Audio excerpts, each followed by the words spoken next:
Assalamualaikum warahmatullahi wabarakatuh. Pada video kali ini saya akan membahas topik tentang pembahasan software, proses atau proses pada rekayasa perangkat lunak. Ada 3 topik dalam video kali ini. Pertama adalah pembahasan tentang software development framework. Lalu kedua ada pembahasan tentang alur proses dari software, dan topik pembahasan yang ketiga atau yang terakhir adalah model proses preskriptif. Software development framework dapat diartikan sebagai gambaran umum tentang proses-proses yang dilalui untuk mengembangkan sebuah software. Framework atau kerangka pengembangan software tersusun atas umbrella activation yang mendukung frame activation, dan di dalam framework activity terdapat sekumpulan taskset yang merupakan unit terkecilnya. Framework activity pengembangan software secara umum ada 4 proses atau proses framework dalam rekayasa perangkat lunak, yaitu communication, planning, modeling, construction, dan development. Umbrella activation di sini merujuk pada setiap aktivitas pelengkapan dari aktivitas di dalam proses pengembangan software secara keseluruhan dengan tujuan untuk mengelola kemajuan kualitas, perubahan, dan juga risiko. Tujuan dari umbrella activity ini sebetulnya lebih mengarah pada atribut kualitas dari proses pengembangan softwarenya itu sendiri. Tanpa melakukan umbrella activity bisa jadi softwarenya selesai dikembangkan namun belum tentu optimal baik dari sisi proses ataupun hasil softwarenya itu sendiri. Pengembangan software itu sendiri tanpa melakukan umbrella yang bisa saja softwarenya sendiri dikembangkan namun belum tentu optimal baik dari sisi prosesor ataupun hasil softwarenya itu sendiri. Melengkapinya dengan serangkaian umbrella activity akan lebih menjamin keberhasilan dan juga kualitas dari proses pengembangan software, dan banyak aktivitas yang termasuk ke dalam umbrella activity ini merupakan beberapa di antaranya seperti software project tracking and control, risk management, software quality assurance, tensional review, measurement, software configuration management, stability management, dan juga work product preparation dan produktif. Kita lanjut pada alur proses software. Proses-proses pada kerangka RPL mulai dari communication hingga development harus dilakukan secara sistematis. Namun demikian alur proses flow-nya bisa sebagai bentuk contoh. Alur proses yang paling sederhana adalah alur proses linear. Pada alur proses linear setiap proses dilakukan satu kali secara berurutan, mulai dari communication, planning, modeling, construction, hingga development. Setiap proses tersebut akan dilewatkan satu kali saja, dan untuk maju ke dalam proses tersebut, proses sebelumnya harus sudah tuntas. Lalu software yang kedua adalah alur proses iteratif. Alur proses ini memungkinkan adanya pengulangan terhadap suatu proses tertentu. Misalnya mengulangi kembali tahap communication setelah sampai pada tahap planning. Perlu dicatat juga apabila suatu proses diulang kembali, maka proses selanjutnya haruslah proses yang secara urutan berada setelah proses tersebut. Artinya kita tidak bisa di urutan proses ke depan. Alur proses ini memungkinkan suatu proses yang dijalankan lebih dari satu kali. Selama pengembangan software ini dilakukan, siklus ini berakhir jika proses development-nya telah selesai dilakukan. Lalu proses berikutnya adalah evaluation process flow.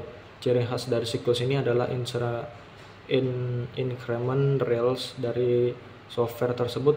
Proses ini berbentuk lingkaran yang bisa diulang terus putarannya. Setelah proses development kita bisa mengulangnya kembali. Lalu proses mulai dari communication, namun setiap putaran proses menghasilkan release increment software yang baru. Perangkat yang dikembangkan dengan alur proses ini dirilis secara bertahap, namun setiap kali rilis softwarenya sudah bisa digunakan dan terus berkembang atau berevolusi pada putaran-putaran berikutnya. Proses berakhir apabila semua kebutuhan softwarenya sudah terpenuhi, atau bisa kita katakan bahwa setelah bentuk evolusi yang terakhir dari softwarenya tercapai. Alur proses yang keempat ada parallel process flow. Sesuai namanya, alur proses ini memungkinkan untuk ada proses yang dilakukan secara paralel atau bersama. Contohnya dapat kita lihat pada gambar. Proses modeling bisa dilakukan secara bersama dengan proses planning atau pada titik waktu bersamaan. Keempat, bentuk alur proses ini menunjukkan bahwa walaupun secara umum proses ini dilewati saat mengembangkan software adalah sama, tetapi alur prosesnya bisa beragam. Komponen lain dari kerangka proses rekayasa perangkat lunak adalah task set.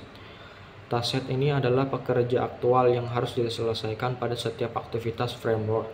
Task set ditentukan setelah menemukan alur proses yang digunakan dan juga mendefinisikan framework activity pada setiap proses tersebut.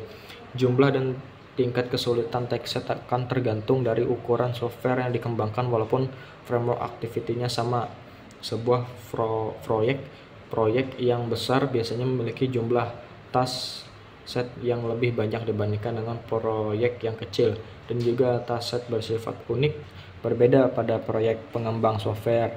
Jika semua task set sudah kembali, maka seharusnya tujuan dari proyek perangkat lunak sudah tercapai. Karena itulah menentukannya kita sudah tahu terlebih dahulu apa tujuan proyek perangkat lunaknya dengan baik agar lebih memahami tentang task set. Secara umum ada dua jenis model, provocation model dan agile model pada materi yang saya bahas ini. Hanya prescriptive model terlebih dahulu, dan juga agile model dibahas pada video lain. Yang terpisah pada proses perfeksi merupakan model yang sudah mendefinisikan dengan jelas aturan aktivitas, tugas luaran, dan berbagai elemen lain dalam proses rekayasa perangkat lunak.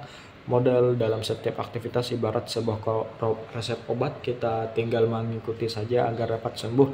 Seperti apa jenis obatnya, beberapa banyak dosisnya, dan dalam kondisi seperti apa obat tersebut diminum, dan lain sebagainya. Kira-kira seperti itulah analogi dari proses prescriptive ini. Setidaknya ada 4 contoh yang termasuk dalam proses yang dapat kita temukan saat ini, yaitu the waterfall model, protective process model, evolution atau spiral process model, dan terakhir adalah infinite process model. Berikut adalah sebagai berikut. Yang pertama, waterfall model. Mudah dipahami dan direncanakan, efektif untuk proyek kecil dengan kebutuhan yang jelas, proses analisis dan pengujian yang sederhana. Kontrak sulit menghadapi perubahan rekrutmen. Pengujian tersebut dilakukan di tahap akhir proyek. Persetujuan pengguna hanya bisa didapat di akhir. Yang kedua adalah prototyping model. Menimbulkan dampak perubahan kebutuhan melibatkan pengguna secara dini, efektif untuk mengurangi risiko penolakan proyek. Kontrak terlebih pengguna dapat menyebabkan keterlambatan, kecenderungan memberikan prototipe daripada solusi yang final, sulit direncanakan dan dikelola. Yang ketiga adalah spiral. Keterlibatan pengguna secara berkelanjutan, manajemen risiko yang baik, efektif untuk proyek besar dan rumit. Kontra, kesalahan dan menganalisis risiko dapat menggagalkan proyek. Sulit mengelola pekerjaan di dalamnya, membutuhkan tim pengembang yang ahli. 4. Unified process model. Memperhatikan kualitas dokumentasi, keterlibatan pengguna berkelanjutan, responsif terhadap pengguna, perubahan equipment.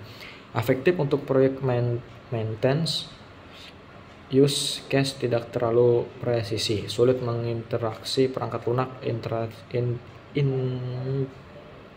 increment tahap yang dapat ditumpang tindih dan muncul masalah, membutuhkan tim pengembang yang ahli. Tidak ada model yang secara universal, pilih model proses harus disesuaikan dengan kondisi proyek perangkat lunak yang spesifik. Sekian saja video dari Saya kurang lebihnya mohon maaf. Assalamualaikum warahmatullahi wabarakatuh.